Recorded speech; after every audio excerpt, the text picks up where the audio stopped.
Aspirants నుంచి సర్వెంట్స్‌ని కూడా చూసాం. చాలామంది పేర్లు బయటకి చెప్పలేం కానీ, మొన్న 12థ్ ర్యాంకర్ అండ్ చాలా సింపుల్ అసలు.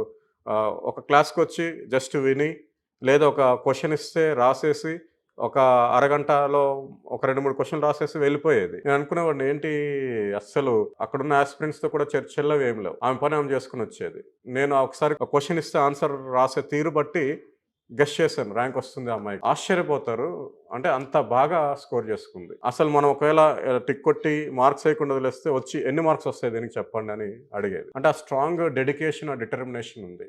సరే ఎంత 3 సార్లు రాసారు ప్రిలిమ్సే ఇక్కడ. ఓకే. మెయిన్స్ తర్వాత ఎంతో సందిగ్ధంలో మెయిన్స్ రాయాల్సొచ్చింది. తర్వాత ఎగ్జామ్స్ అంటే ఉంటాయో లేవో అనే కోణంలో ఉన్నప్పటికీ కూడా పెర్ఫార్మ్ చేశారు. అంతేకాదు ఇంకొంతమంది ఒకవైపు ఒకరిద్దరు ఫ్యాకల్టీ మిత్రులు కూడా క్లాసెస్ చెప్తూ, ముఖ్యంగా కరెంట్ అఫైర్స్ చెప్తూ వీలున్నంత వరకు చదివారండి వాళ్ళు. అంటే వాళ్ళు టైం వేస్ట్ చేయలేదు. అంటే టైం వేస్ట్ చేయకుండా ఇటు ఇది మేనేజ్ చేసుకుంటూ, అది కూడా ఏమి చెప్పాలో అదే చెప్పుకుంటూ చదువుకుంటూ ఉన్నారు. వచ్చాయి. అంటే ఇక్కడ నేను గమనించిందేంటంటే, ఎక్కడో 1-2%, 3-4% ఏదైనా జరుగుండొచ్చేమో. అది మన పరిధిలో లేని అంశం.